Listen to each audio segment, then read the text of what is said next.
J'étais censée la demander en mariage ce mois-ci, mais la vie en a décidé autrement. À 25 ans, j'avais perdu mon père des suites d'un cancer du sang, et le mois dernier, ma mère est décédée d'un anévrisme. Je suis rentrée au Royaume-Uni pour être auprès de ma famille, faire mon deuil, les soutenir et me soutenir moi-même. Ma petite amie depuis 4 ans, celle que je connaissais depuis l'université, n'était pas du voyage. Elle venait de partir pour Vancouver pour le travail.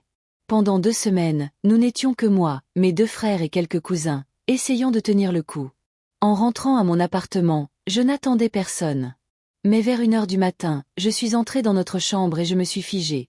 Elle était là, endormie dans le lit avec un autre homme. Je ne les ai pas réveillés. Je suis partie et je suis à l'hôtel depuis, le cœur vide, trahi et complètement seule.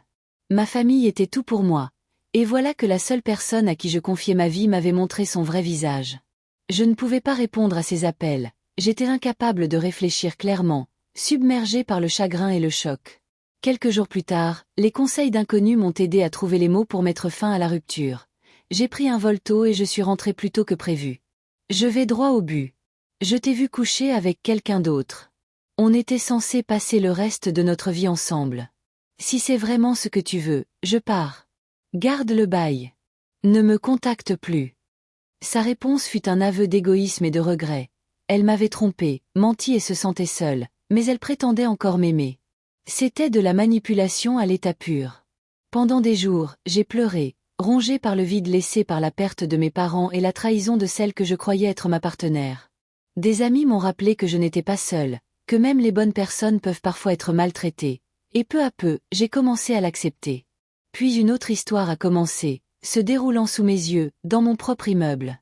Ma fiancée et moi, travaillant à domicile, étions exaspérés par des voisins dont les fêtes duraient de 4 heures du matin à 14 heures. La musique à un volume si élevé qu'elle faisait trembler les murs. Un jour, un bip persistant m'a conduit à leur porte. Je sentais la fumée. Pas de réponse.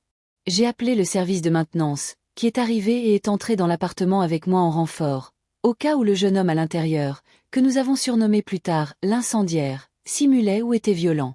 L'appartement était rempli de fumée, une casserole brûlée et la mousse d'un extincteur en témoignaient. L'incendiaire était inconscient, et pendant 5 minutes angoissantes, nous avons essayé de le réveiller. Finalement, l'évocation de la police l'a fait sortir de ses gonds, agité et agressif, brandissant un couteau vers le personnel de maintenance, hurlant et nous menaçant. Avec calme et courage, l'agent de maintenance a désamorcé la situation tandis que je restais dans le couloir, le cœur battant la chamade.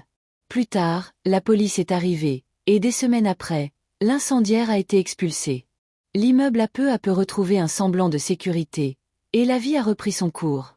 Ces 2 histoires, l'une de trahison et de chagrin, l'autre de chaos et de danger, nous rappellent combien la vie peut basculer rapidement de l'ordinaire à l'insupportable, et pourtant, combien la résilience, le soutien et une action décisive peuvent nous aider à traverser les heures les plus sombres.